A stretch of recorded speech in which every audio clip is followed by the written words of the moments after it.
तर काय वाटतं आता इथून, आता जे देशात झालं त्याच्यावरनं काय वाटतं की जगण्याची लढाई चालू झाली का आता? आता मला असं वाटतं की त्याच्यामध्ये ना 2-3 गोष्टी आहे बघ. एक, आंदोलन होणं म्हणजे लोकशाही जिवंत आहे याचं लक्षण नाही आहे. ते आंदोलन दडपण्यासाठी सरकारकडून किती प्रयत्न झाले याच्यावरती ठरणार लोकशाही जिवंत आहे का नाही. पण हे आंदोलन एवढं स्ट्रॉंग होतं की इथून पुढं लोकांना असं वाटायला पण लागलं की खरंच आंदोलन केलं तर मिळतात गोष्टी सगळ्या, पण हे मागण्या आंदोलन पूर्ण होतात हा आंदोलनाला. हे खरं आहे, मागण्या मान्य होतात हे खरं आहे, आंदोलनातून सगळं मिळतं आणि हे हे पहिल्यापासून आलेलं आहे असं आंदोलनाचं. बरं. प्रत्येक गोष्टीसाठी हे आपल्या भारतामध्ये आंदोलन झालेलंच आहे. आपण आंदोलन करून रक्त सांडलेला देश आहे. पण मला काय वाटतं माहिती आहे का, हम्म. हे आंदोलन लय प्रिव्हिलेज होतं म्हणून या आंदोलनाला मिळालं ते कदाचित, कारण सपोर्ट तसा मिळाला. 21 जुलै 2026 ला दिल्लीला मी होतो जंतर मंतरला, आमच्यावरती तिथं जावा लाठीचार्ज झाला. त्याच गोष्टीला तुमचं रक्त खवळलं सगळ्याचं, कारण तुमच्यापर्यंत त्या बातम्या पोहोचल्या. त्या बातम्या तुमच्यापर्यंत पोहोचल्या म्हणून तुमचं रक्त खवळलं, तुम्हाला वाईट वाटलं की यार नाही विद्यार्थ्यांसोबत वाईट वाटतंय. पण 21 जुलै 2026च्या पहाटे हम्म. 5:30 ते 6:30च्या दरम्यान मध्य प्रदेशच्या छत्तरपूर मधलं जे आंदोलन चालू होतं केन बेतवा नावाच्या प्रकल्पाच्या विरोधातलं, की आमच्या त्या आदिवासींचं म्हणणं आहे की आमच्या जमिनी त्या प्रकल्पात जातील, आम्ही खायचं काय. तर त्यासाठी त्या लोकांनी सामूहिक प्रातिनिधिक आत्मदहनाचं आंदोलन चालू होतं. ते गेली 2-3 महिन्यापासून चालू होतं.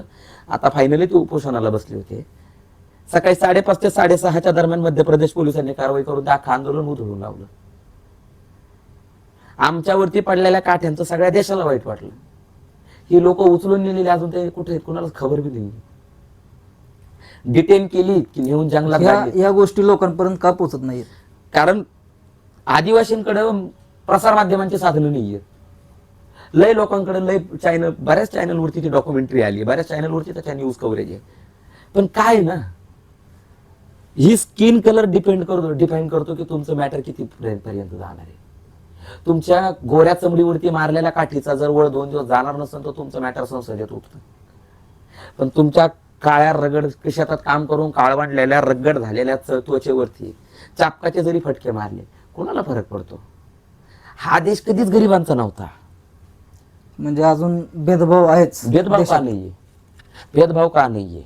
जर आदिवासींना तुम्ही डायरेक्ट मारून टाकता, बरं जर भेदभाव नसता तर मग महाराष्ट्रासारख्या राज्यात 2014 ते 2023 मध्ये 21,760 अॅट्रॉसिटीच्या केसेस घडल्या नसत्या ना दलितांवरती. आणि मुख्यमंत्री काय करतोय महाराष्ट्राचा माहित नाही मला. 21,760 अॅट्रॉसिटीच्या केसेस जर भेदभावाचं उदाहरण नाहीये तर मग मला नाही वाटत की ती समानता आहे कोणत्याही दृष्टिकोनातून. ही समानता कुठंच नाहीये की जिथं माणसांचा जीव घेऊन प्रस्थापित होती. नाही, समानता प्रस्थापित होती प्रेम वाटलेली. पण मला वाटतं भारताने ते जरा वेगळंच घेतले, वेगळ्याच पद्धतीने घेऊन चालल्या त्या गोष्टी. केन बेतवा प्रोजेक्टचं असं आहे की ते लोकांनी 3-4 महिन्यापासून शांततेच्या मार्गाने आंदोलन करतात. आम्ही जंतर मंतरवरती घोषणा तरी देत होतो, ती लोक काहीच बोलत नव्हती. सकाळी 6 वाजता आपल्या घरातनं आवरून निघायचं, नदीच्या काठाला यायचं, पूर्ण अंगाला चिखल चोळायचा.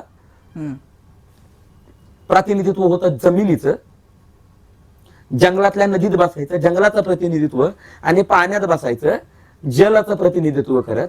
जल जंगल जमीन त्यांचे असं आदिवासींना आपण म्हटलं जातं, संविधानानं सांगितलेलं आहे. हजारो वर्षापासूनचा नारा आहे जल जंगल जमीनचा. त्या तिन्हीचं प्रतिनिधित्व करत ती लोक तिथं आपल्या चितांवरती झोपायची, स्वतःच्या हाताने रचलेल्या. बायका साडीचा गाळ्यात बनवलेला फास गाळ्यात गुंतून उभा राहायच्या. लोक माणसंही तेच करायची. काही लोक स्वतःच्या चितेवरती झोपायची, काही लोकांनी स्वतःला क्रुसाला खेळवून घेतलं होतं तिथं फांद्याला झाडाच्या. एवढ्या शांततेच्या मार्गाने, लोकशाही मार्गाने, शांततेच्या मार्गालाच लोकशाही म्हणतो ना आपण संविधानानुसार, ते आंदोलन, पोलीस कारवाई, पोलीस बंदुका घेऊन गेले तिथे त्या लोकांवरती. मशीन गन, AK-47 सारख्या बंदुका घेऊन पोलीस तिथं पहाटे पोहोचले. आणि सकाळी जेव्हा ती लोक आंदोलनाला बसायच्या पुन्हा तयारीत होती, त्या टायमाला ते सगळं आंदोलन उधळून लावण्यात आलं. ह्या लोकांचा कोणी आवाज नाही बनायला तयार. दिल्लीतले आंदोलन प्रिव्हिलेज लोकांचं होतं, ज्यांचे इंस्टाग्रामला चांगले मिलियन फॉलोअर्स आहेत, कोट्यवधी फॉलोअर्स आहेत, ज्यांच्याकडे मोबाईल्स आहेत, हाय क्वालिटी 4K मध्ये व्हिडिओ शूट होत आहेत. या लोकांनी आंदोलन उचललं म्हणून हे सक्सेस झालं. मोदीजीला टेलिप्रॉम्प्टर आणि मीडियाच्या चॅनल्स वरून आहे ना खाली जर यावं लागलं ना रील्स पर्यंत, याचा अर्थ ट्रेंड होता. हा ट्रेंड होता. हे लोकशाहीचं आंदोलन झालं, याच्यातून धर्मेंद्र प्रधानचा राजीनामा दिला. मी रिस्पेक्ट करतोय आंदोलनाची, पण हे सर्वसामान्य माणसाला याच्यातून काही फायदा नाही.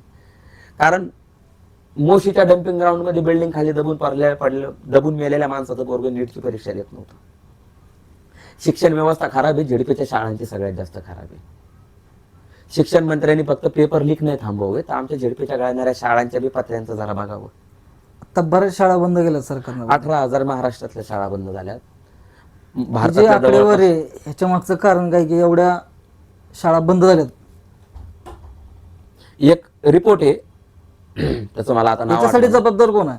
याला गव्हर्नमेंट जबाबदार आहे, याच्यासाठी माणसं ही जबाबदार आहे.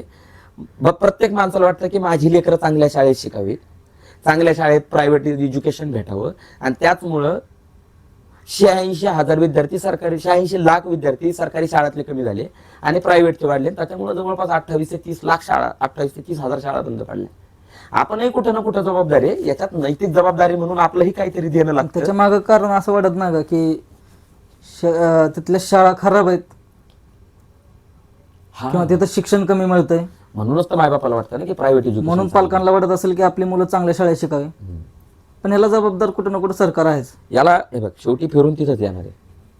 कारण ते एक म्हण आहे आमच्या मराठवाड्यात, एक म्हण आहे की घराचं वासं फिरलं की घर फिरतं. बरोबर. वासा म्हणजे घराचं जे मेन लाकूड असतं ना मधलं छपराचं किंवा छपराचं, ते लाकूड फिरलं ना की पूर्ण छपराची दिशा फिरते. कारण त्या एकट्यावरती सगळं डिपेंड असतं. लोकशाहीचं वास गव्हर्नमेंट असते, सत्ताधारी पक्ष असतोय, तो असा फिरला की ते तसंच फिरणार आहे.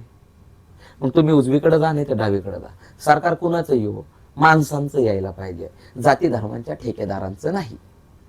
भारतीय लोकशाहीला आणि संविधानाला पूरक फक्त एकच गोष्ट आहे की इथं भविष्यात कोणतंही सरकार येऊ ते माणसांचं यावं, माणसातून यावं, माणसांसाठी यावं. ईव्हीएमच्या गडबडीतून नाही येऊ, जाती धर्माच्या ठेकेदाराचं नाही येऊ, आणि कोणत्या तरी एका धर्मासाठी नाही येऊ. तर हा देश टिकल, याचं सार्वभौमत्व टिकल, तर याच्यासाठी बलिदान दिलेल्या प्रत्येक लोकांच्या माणसाच्या रक्ताची किंमत टिकेल. नाही तर ह्या देशाची राखरांगोळी झालेलीच. मला वाटतं इथं अंबानी जेवढा मोठा आहे ना, अदानीला जमिनी द्यायसाठी जेव्हा जेव्हा आदिवासींवरती पोलीस सोडले जातात ना, इथल्या पोलिसांनी आणि सरकारने एक विचार केला पाहिजे की हीच माणसं आहेत ज्यांच्यामुळे आपण सत्ताधारी आहे. ह्याच लोकांनी हा भारत देश टिकवलेला आहे. पण ते होत नाही या देशात. या देशात फक्त एकच गोष्ट आहे की आम्ही म्हणू ते करा, नाहीतर तुम्ही देशद्रोही आहेत. देशद्रोहाचे ठप्पे ते इतके स्वस्त आहेत ना, मला वाटतं पत्रकार सगळ्यात स्वस्त आहेत आणि त्याच्यापेक्षा स्वस्त देशद्रोहाचे ठप्पे आहेत. आमच्या पुण्यामधल्या सगळ्यात मोठ्या रेड लाईट एरियांमध्ये वेश्यांचा जेवढा दर आहे त्याच्यापेक्षा कमी दर पत्रकारांचा आहे. मी 150 रुपयात पत्रकार मॅनेज होताना बघितले. मग ते इंडिपेंडेंटवाले असो ते चॅनलवाले असो, 150-200 रुपयापासून यांचा रेट चालू होतो. वेश्याचा रेट 600 रुपयाच्या पुढे चालू होतो. इतकं स्वस्त आहे ते. 4 पत्रकारांनी 1 वेश्या बराबरीचे. आणि म्हणतो ना कि बिका हुआ पत्रकार और वेश्या इनमें से ज्यादा इज्जत वेश्या की होती. तर खरं आहे ते. या देशात आता खरी जीवन मरणाची लढाई चालू झालेली आहे, होणार आहे. आणि आरक्षण हटवचे जे नारे लागतात हा फक्त नरेटिव्ह इस्टॅब्लिशमेंटचा भाग नाहीये. हे जे आत्ता चालू आहे की आरक्षण हटाव, ह्याला जे समर्थन करते ते त्यांच्यापर्यंत ह्या गोष्टी पोचलेत का अजून, की आदिवासींचं कुठंतरी आंदोलन चालू आहे आणि कशासाठी चालू आहे? याच्यासाठी आता सगळ्यात महत्वाची गोष्ट मला याच्यात आहे ना, एक मुद्दा अधोरेखित करावा वाटतो. मी जसं तुला बोललो की जंतर मंतरवरचं आंदोलन गोऱ्या चामडीच्या लोकांचं प्रिव्हिलेज आंदोलन होतं. बरोबर. ज्याच्यात आमच्यासारखी 2-4 काळी तोंड गेली होती. सेम आरक्षण हटावाल्यांचं पण आहे. हे प्रिव्हिलेज बोर्डाचे ना गोऱ्या चमडीची लोक येते, यांच्या गांडीला कधी झळ नाही लागलेली. ना जातीवादाची लागली, ना वर्णभेदाची लागली, ना धर्मभेदाची लागली, ना ह्यांचा बाप कधी गटाराच्या बाजूने गेलाय कडीनं, तर ह्याला मैला साफ करण्याच्या प्रथा माहित नाहीये. यांना कधी सिवर लाईन माहित नाही कशी असते. यांना सिवर मध्ये सेप्टिक टँक मध्ये बुडून मारणारी गुदमरून मारणारी लोक माहित नाहीत कोण आहेत. या भाड्याला वाटतं की आमचं फक्त आम्ही म्हणजे आम्ही सर्वश्रेष्ठ आहेत. आणि हा श्रेष्ठत्वाचा न्यूनगंडन अहंकार जो आहे ना, हा आरक्षण हटावचे नारे देतो. मेंदूमध्ये भरलेला जातीय अहंकार आणि वंशश्रेष्ठत्वाचा अहंकार हा आरक्षण हटावचे नारे देतो. आरक्षण कुणाला हटवायचंय? ज्यांच्या बापदाद्याच्या पायाला कधी माती नाही लागली, ज्यांचा डीएनए ज्यूइश लोकांशी मॅच होतो, त्या लोकांना आरक्षण हटवायचंय ना. आणि ही जी त्यांच्या खालची जी लोक आहेत ना, ही मी सरळ आता नावं घेऊन बोलतो. काय आहे ना, ब्राह्मणांना पाहिजे की इथं ब्राह्मणाला म्हणजे RSS आणि भाजपला पाहिजे की आरक्षण हटवलं पाहिजे. तुम्ही काय हटवणार आहे?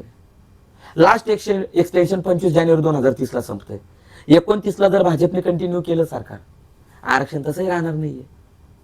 ते विरोधात लढतील, तुम्ही बचावाच्या भूमिकेत लढता, मारणार दोघे भांडणं करू, पोळी ते भाजून घेणार आहेत पण त्यांची. हे तर कुठेतरी संविधानानं दिलेला आहे, अधिकार आहे तो. संविधानाचा अधिकार आहे, पण तो 10 वर्षासाठी होता, हे ऍग्री आहे. आर्टिकल काहीतरी 322 334 काहीतरी आहे, तर त्यानुसार 10 वर्षासाठी होतं. पण जोपर्यंत त्याच्यामध्ये एक सब कॅटेगरी होती, म्हणजे एक अट होती, कंडिशन, की जोपर्यंत ह्या लोकांचं सगळं व्यवस्थित होत नाही, हे लोक समानतेच्या शिखरावरती येत नाहीत तुमच्यासोबत, तोपर्यंत हे कंटिन्यू करावं लागेल. हे प्रिव्हिलेज आहे ना, जेव्हा ते प्रिव्हिलेज होत नाहीत तुमच्यासारखे, तोपर्यंत हे कंटिन्यू करावं लागेल. म्हणून आतापर्यंत जे सरकार आली होती त्यांनी ते कंटिन्यू केलं आणि अभ्यासातून केलं होतं. त्यांनी कोणाच्या जातीला असं मला ह्या जातीचा काळवळा आहे किंवा मला ह्या जातीबद्दल लय प्रेम आहे, मला आपुलकी आहे किंवा मला कीव आली बाबा, दया आली म्हणून नाही केलं. डेटा बनतो दर 10 वर्षाचा, बरोबर, की ह्या समाजातली किती लोक नोकरी लागली, ह्या समाजाची किती आर्थिक स्तर सुधारला, ह्या समाजाची सामाजिक परिस्थिती किती वरती आली, या समाजावरती अत्याचाराचं प्रमाण किती आहे. या सगळ्या गोष्टी बघून मग आरक्षण ठेवायचं की नाही ते कंटिन्यू होतं, त्याच्यावरती जनमत होतं, बहुमत होतं संसदेत. म्हणजे अजूनही कुठेतरी देशामध्ये भेदभाव चालूच आहे, त्याच्यामुळे आरक्षण अजून हटलेलं नाहीये. NCRB 2023 जर डेटा उचलला तर 21,000 पेक्षा जास्त केसेस फक्त महाराष्ट्रात आहेत. मागच्या 30 वर्षामध्ये 92 लाख प्लस केसेस, 92 लाख. कुठेतरी ऐकलंय की हा जो आकडा आहे तो 100% खरा पण नाहीये. नाही, हा खोटा आहे, कारण तेवढ्या केसेस रजिस्टर होत नाही जेवढ्या करतात, याच्यापेक्षा कदाचित 10 पटीने जास्त असेल. पण याच्यात मुद्दा काय आहे की NCRBचा डेटा सांगतो की 92 लाख केसेस, हा ज्युडिशियरी डेटा म्हणून एक आहे, तर त्याचा डेटा सांगतो की 92 लाख प्लस अॅट्रॉसिटीच्या केसेस ह्या देशामध्ये न्याय व्यवस्थेमध्ये पेंडिंग आहेत, कोर्टांमध्ये पेंडिंग आहे, सगळ्या कोर्टांमध्ये मिळून. तर मग तुम्ही विचार करा ना, आणि अॅट्रॉसिटीचा कन्व्हिक्शन रेट किती आहे? 2.8चा. 98% तर आमचा फक्त पेंडिंगचे रेट आहे. मग कोणता समानता आहे इथं? कोणता न्याय भेटतो? तुम्ही फक्त मार खायचा, कोर्टात जायचं, तिकडून कोर्ट होणार, हा 1 तारखेला. मग ह्या देशामध्ये आमचा सामाजिक स्तर कधी उंचावला नाही, तुम्ही उंचावू दिला नाही. कारण बाबासाहेब आंबेडकर त्यांच्या सोलापूरच्या भाषणात बोलले होते की ह्या देशामध्ये पोलीस पाटलापासून ते कलेक्टरपर्यंत आणि पोलिसापासून जजपर्यंत सगळे एकमेकाचे सगळे सोयरे आहेत. मग आमच्या समाजाने न्याय मागायचा कुठं? आणि तीच परिस्थिती आज पण आहे ना. UPSC MPSCच्या इंटरव्ह्यूला आमच्या पोरांची जात पाहून, आमच्या पोरांची आडनाव बघून मार्क कमी होता इंटरव्ह्यूचे, हे बी तेवढंच खरं आहे. आणि मग तुम्ही म्हणता fair education system, what fucking fair education system and what fucking fair system you talking about when there is no fucking fair fight. आम्ही अजूनही सफर करतोय, आम्ही जगत नाहीयेत, आम्ही सर्वाइव्ह करत आहे, आम्ही सफर करतोय. आमच्या समाजाला अजूनही खाली पाहावं लागतं. आजही माझ्या जातीची लोक गटारं साफ करतायत, आजही माझ्या जातीची लोक भिक्षा मागून खात आहेत, आजही मातन समाज आमुषा मागतोय, आजही महार समाजाची लोक नाल्यात गटारात उतरतायत, आजही वाल्मिकी समाजाचा माणूस लोकांचे संडास साफ करतोय, आजही भिल्ल समाजाचा माणूस शिकारच करून खातोय, आजही डवऱ्याची लोक नाथाच्या नावावरती भिक्षाच मागून खात आहेत. यांचं प्रतिनिधित्व कोण करणार आहे? यांचं तुमच्या लेवलचं प्रतिनिधित्व आलं की यांच्या झाले का 2-2 खासदार? तुम्ही म्हणता की फेअर एज्युकेशन सिस्टम नाही होणार, कारण तुम्ही फेअर ठेवलेलं नाहीये गोऱ्या चमडीच्या लोकांनी. सदाशिव पेठेतले कुलकर्णी काका जोपर्यंत पुणे महानगरपालिकेच्या सफाई कर्मचारीच्या 4th श्रेणी कर्मचारी बनत नाही, सिवरमध्ये उतरून 2-4 कुलकर्णी जोशाची पोरं मरत नाहीत, सेप्टिक टँक मध्ये गुदमरून 2-4 जोशी काकू जवळ 2-4 जोशांची कुलकर्ण्यांची पोरं, कोणते त्या अशा करबीर लावलेल्या आडनावाची पोरं सिवर टँक सेप्टिक टँक मध्ये किंवा ड्रेनेज लाईन मध्ये उतरून गुदमरून मरत नाहीत, जोपर्यंत ह्यांच्या ड्रेनेज लाईन मध्ये कर्मचाऱ्याचा गुदमरून मृत्यूमध्ये कुलकर्णी, जोशी, बंडोपंत, हे पंत, ह्याटपंत यांची नावं जोपर्यंत येत नाही, जोपर्यंत कुलकर्णी काकू मला सकाळी नगर परिषदेच्या गाडीच्या मागे झाडू घेऊन झाडताना दिसत नाही पुणे महानगरपालिका किंवा मुंबई महानगरपालिकेला, किंवा जोपर्यंत मला हे शर्मा, हे फी आडनावाच्या पुरी जोपर्यंत महानगरपालिकेच्या गाडीच्या मागे, घंटा गाडीच्या मागे कचऱ्याच्या गाड्या वळताना दिसणार नाही, तोपर्यंत मला वाटत नाही इथली एज्युकेशन सिस्टम फेअर आहे. आम्ही स्लेव आहोत, आम्ही इथं गुलाम आहोत आज पण. कारण आम्ही अजूनही लोकांचा महिला डोक्यावरून वाहतोय. आमच्या बायकांना हापशीवरती पाणी भरून दिल्या जात नाही. आमच्यातल्या कितीतरी समाजातल्या लोकांना मंदिरात प्रवेश होत नाही. मला वाटतं मंदिराचा मुद्दा सोडून दे. बाबासाहेबांनी सांगितलं होतं की बौद्ध धर्म स्वीकारा, देवळं धर्म सोडून द्या. ज्याला कंड आहे मंदिरात जायचा त्यांनी जिरवून घ्यावा मार खाऊन. आणि जे मंदिरात गेल्यानंतर जे लोक ह्या लोकांना मारतात, आमच्या लोकांना तुम्ही मंदिरात कशाला आले, यांना फक्त हातापायीन मारत जाऊ नका, यांना लाता घालत जा, हे डिझर्व करता. कारण यांना बाबासाहेबांनी सांगितलं होतं की तुम्ही ती झक मारू नका. तरी हे भाडे सुधरत नाहीयेत. प्लीज यांना मिरचीचा बुकना टाको मारायचा. आमच्यातले भाडे जर मंदिरात येताना दिसले यांच्या गांडी तोंडात मिरचीचा बुकना भरायचा आणि यांना उलथ पालथ करू करू मारायचं. त्याच्याशिवाय हे सुधारणार नाहीत. लातो की भूत बातों से नहीं मानते. हा मुद्दा जोपर्यंत सिवर लाईन मध्ये, ड्रेनेज लाईन मध्ये, सेप्टिक टँक मध्ये सदाशिव पेठेतली लोक उतरून मरत नाहीत, पेठापेठातली लोक मरत नाही, बामणांच्या गल्ल्यातल्या गोऱ्या चमडीच्या पोरींना जवळ रॅशेस पडत नाहीत कचऱ्याच्या गाड्या ओढून, जोपर्यंत ह्यांची लोक डम्पिंग ग्राउंडवरती कामाला जात नाहीत, अधिकारी म्हणून नाही, आतमध्ये खड्ड्यात, आणि त्यांच्या बोकांडी पडून जवळ बिल्डिंगा पडून हे मरत नाहीत, तोपर्यंत इथलं सिस्टम फेअर होत नाही. फेअर सिस्टम कुठे त्यांचं असं म्हणणं आहे की हे आमची कामं नाहीत, आम्ही करणार नाही. तुमची कशी कामं नाहीत? मग कोणती फेअर गोष्ट बोलताय तुम्ही? मग जर इथं समानताच नाहीये तर मग ते समानता प्रस्थापित होण्यासाठी तर रिझर्वेशन आहे ना. तुम्ही खाली यायला तयार नाहीत, आम्ही वरती येण्यासाठी आरक्षण आहे ना. जर समजा तू आहे, तू थर्ड फ्लोअरला आहे, मी तुला बोलतोय की नाही मी तुला वरती येऊ देणार नाही, तू मला म्हणतोय मी तुला वरती येऊ, मी तुला बोलतोय खाली आहे, तू बोलतो नाही, अरे मी म्हणतो मग मी वरती येतो. आणि आता तू थर्ड फ्लोअरला जाणाऱ्या पायऱ्या जर मला काढून टाकशील आणि तू तिथून बसून मला सांगशील की तुम्ही तर असेच आहात, असं कसं चालेल, सगळ्यांनी वरती यायला हवं, पायऱ्या तोडलाय, दोर कापलाय, आम्ही कसं येतं, फाशी घ्यायची तिथं. तू खाली ये नाही तर आम्ही वरती येतो ना. दोन्हीपैकी एक व्हावं लागेल ना, तर प्रवास चालू राहील ना. आता समजा तू आता हिंजवडीत आणि मी कात्रजलाय, तो कुणाला तरी ट्रॅव्हल करावं लागेल ना कोणत्या तरी एका साईडला, तर फेर आहे ना. जर तू कात्रजला मी नाही येऊ शकत तर तुला हिंजवडीला यावं लागेल, तेव्हा समानता आहे. नाही तर तू म्हणशील नाही तू तिथं थांब मी इथं थांबतो आणि आपण इथं डिस्कस करू, नाही होत. That's not fair. त्याला फेअर नाही म्हणता येत. तुझ्याकडे फोर व्हीलर आहे, माझ्याकडे सायकल आहे, आणि तू मला भरमुसळधार पावसात म्हणतोय की ये ना तू माझ्याकडं, हे फेअर वाटतं का? नाही. तू प्रिव्हिलेज बोर्डाच्या तुझ्या गाडीत बसून ये ना, तुला पाऊस नाही लागणार आहे. पण मी पायी मी ती सायकलचे पायनल मारत 10-15 किलोमीटर पडत्या पावसात भिजत आतडे तुटेपर्यंत उपाशी पोटाने तो ह्यापर्यंत यायचं, आणि तू म्हणतो wow you enjoy cycle ride. हा no beach, I don't, I suffer. This is not the fair system. Bharat सरकारने किंवा बाबासाहेबांच्या काळामध्ये जेव्हा संविधानाची प्रस्तावना मांडल्या गेली किंवा ह्या सगळ्या गोष्टी करण्यात आल्या, तर भारतीय संविधान भारताच्या जनतेला अर्पण केलं होतं. संभाजी भिडेला अर्पण नव्हतं केलं, मोहन भागवतला अर्पण नव्हतं केलं, हेडगेवारला किंवा गोळवलकरला नव्हतं अर्पण केलं, भारतातल्या माणसांना केलं होतं. त्याच्यामुळं भारतीय संविधानाच्या पूर्ण धुरा भारताच्या जनतेच्या याच्यावरती आहेत. बीजेपीने कितीही पेड कॅम्पेन केले आरक्षण हटवचे, तर सगळ्यात महत्वाची गोष्ट, महाराष्ट्रामध्ये एक जरी आंदोलन ह्या मुद्द्याचं झालं तर दांडा घेऊन पहिला मी बाहेर असेल. ही वॉर्निंग आहे तुमच्यासाठी. मग पहिलाच व्हिडिओ आहे या अशा विषयांवरती, पण ही फेअर वॉर्निंग आहे, फेअर सिस्टमची वॉर्निंग आहे. तुम्ही आंदोलन करा, ह्या वेळेस लाठीचार्ज आम्ही करणार. फेअरच्या गोष्टी तुम्ही करताय, तुमच्या गोऱ्या चमडीवरती जोपर्यंत रट्टे पडत नाहीत तोपर्यंत तुमच्या आखली जागेवर येणार नाहीत, आणि तुम्हाला फेअर सिस्टम काय असतं हे समजणार नाही. आरक्षणाचा मुद्दा हा आहे, आणि हे आहे या देशातली समानता.